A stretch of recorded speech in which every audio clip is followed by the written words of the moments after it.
Assalamualaikum warahmatullahi wabarakatuh. Perkenalkan, nama saya Davandi Rilza. Di video kali ini saya akan menjelaskan tentang organisasi proyek. Organisasi proyek adalah organisasi yang dibentuk oleh perusahaan untuk tugas khusus pengelolaan proyek. Pembentukan organisasi proyek harus memperhatikan beberapa faktor yang berkaitan dengan upaya mencapai tujuan yang telah ditetapkan dan agar manajemen proyek dapat ditetapkan dengan baik.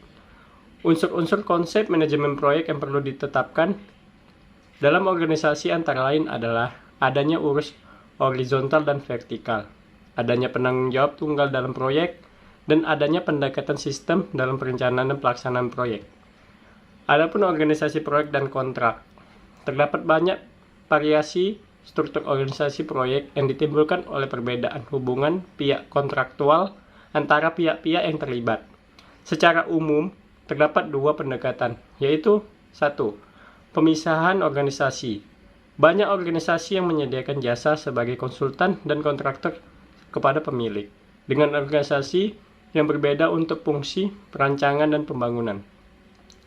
Struktur organisasi yang termasuk dalam kategori ini adalah struktur organisasi tradisional yang memisahkan perancangan dan pelaksanaan pembangunan dan manajemen konstruksi profesional. Yang kedua adalah penggabungan organisasi. Organisasi yang menggabungkan fungsi perancangan dan pelaksanaan pembangunan.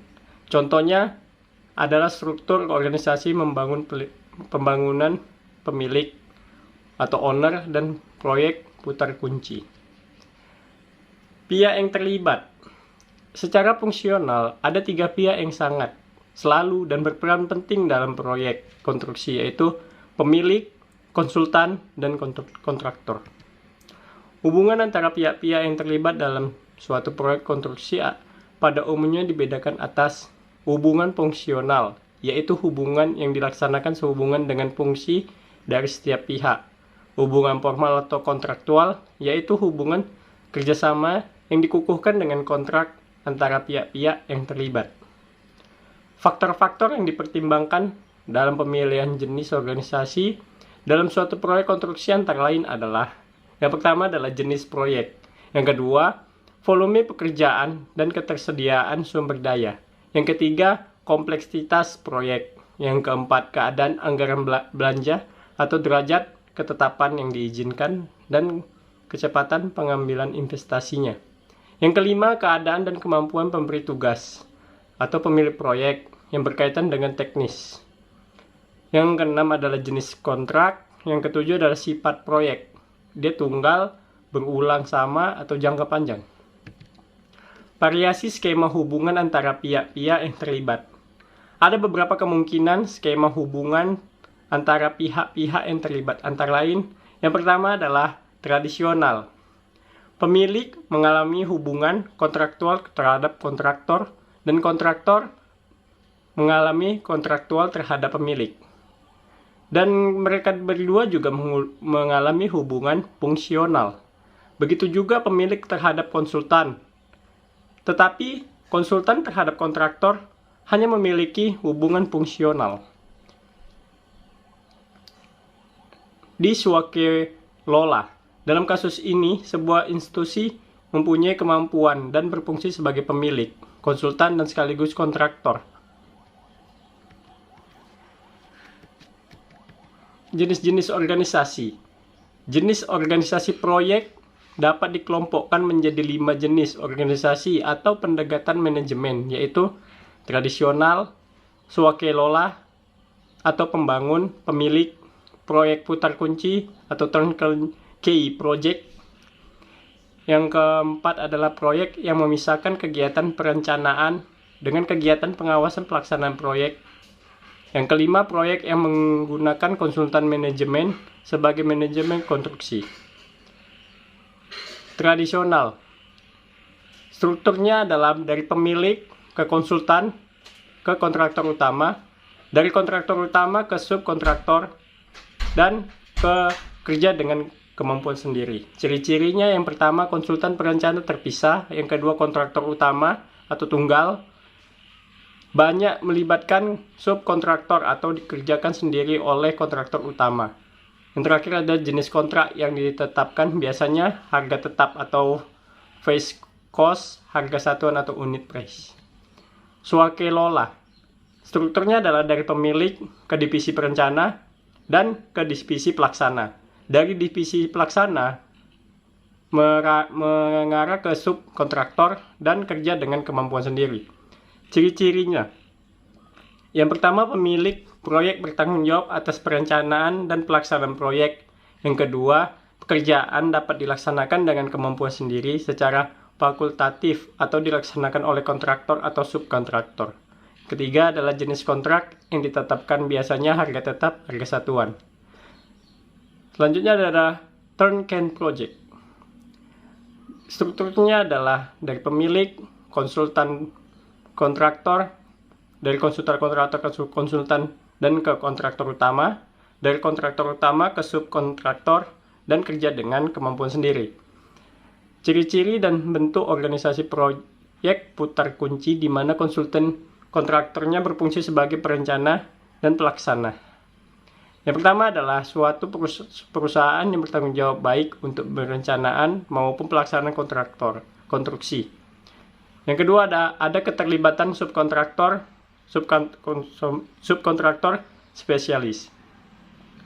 Yang ketiga, jenis kontrak yang ditetapkan pada bentuk organisasi seperti harga tetap. Proyek yang memisahkan kegiatan perencanaan dan kegiatan pengawasan pelaksanaan proyek. Yang pertama adalah dari strukturnya pemilik mengarah ke konsultan perencana dan konsultan pengawas. Dari konsultan pengawas mengarah ke kontraktor. Ciri-cirinya, pihak yang bertanggung jawab terhadap kegiatan perencanaan berbeda dengan pihak yang bertanggung jawab terhadap pengawasan. Jenis kontrak yang ditetapkan pada bentuk organisasi seperti ini adalah harga tetap. Proyek yang menggunakan konsultan manajemen sebagai manajer konstruksi. Strukturnya adalah dari pemilik ke manajemen konstruksi, dari manajemen konstruksi ke konsultan perencana dan kontraktor, dari kontraktor ke kontraktor, dari konsultan perencana ke konsultan perencana.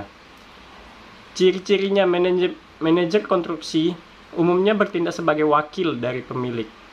Yang kedua adalah tim 3 kelompok terdiri dari pemilik, manajer konstruksi, perencana, dan kontraktor. Proyek yang memisahkan kegiatan perencanaan dengan kegiatan pengawasan pelaksanaan proyek. Strukturnya adalah dari pemilik ke konsultan perencana, ke konsultan pengawas, dan ke kontraktor. Ciri-cirinya, pihak yang bertanggung jawab terhadap kegiatan perencanaan berbeda dengan pihak yang bertanggung jawab terhadap pengawasan. Yang kedua, jenis kontrak yang ditetapkan yaitu harga tetap. Proyek menggunakan konsultan sebagai manajemen konstruksi. Dari pemilik manajemen konstruksi, dari manajemen konstruksi ke konsultan perencana dan ke konsultan perencana, dari kontraktor ke kontraktor. Ciri-cirinya, manajemen konstruksi umumnya bertindak sebagai wakil dari pemilik. Tim 3 kelompok terdiri dari pemilik, manajemen konstruksi, perencana, dan kontraktor. Adapun kerugian jenis struktur organisasi proyek konstruksi. Dari bidang tradisional, keuntungannya pekerjaan menjadi lebih terkontrol, semua pihak saling berkoordinasi. Kerugiannya adalah biaya lebih besar dibandingkan dengan swakelola. Yang kedua adalah swakelola. Keuntungannya adalah pemilik memiliki kuasa penuh terhadap seluruh pekerjaan proyek. Kerugian, tidak ada kontrol untuk desain dan pelaksanaan. Dan durasi dan biaya proyek tidak terkontrol.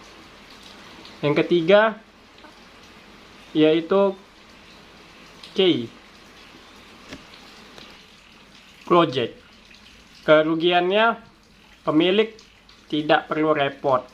Yang kedua, durasi dan biaya proyek terkontrol dengan baik. Yang ketiga, desain, pelaksanaan, dan pengawasan di bawah tanggung jawab konsultan kontraktor. Kerugiannya, biaya besar karena ada kontrak berjenjang. Kedua, pemilik tidak terlibat langsung pada pelaksanaan proyek. Dan ketiga adalah koordinasi antar setiap pihak yang terlibat menjadi lebih rumit. Sekianlah video dari saya. Saya akhiri dengan wabillahi taufiq walhidayah. Assalamualaikum warahmatullahi wabarakatuh.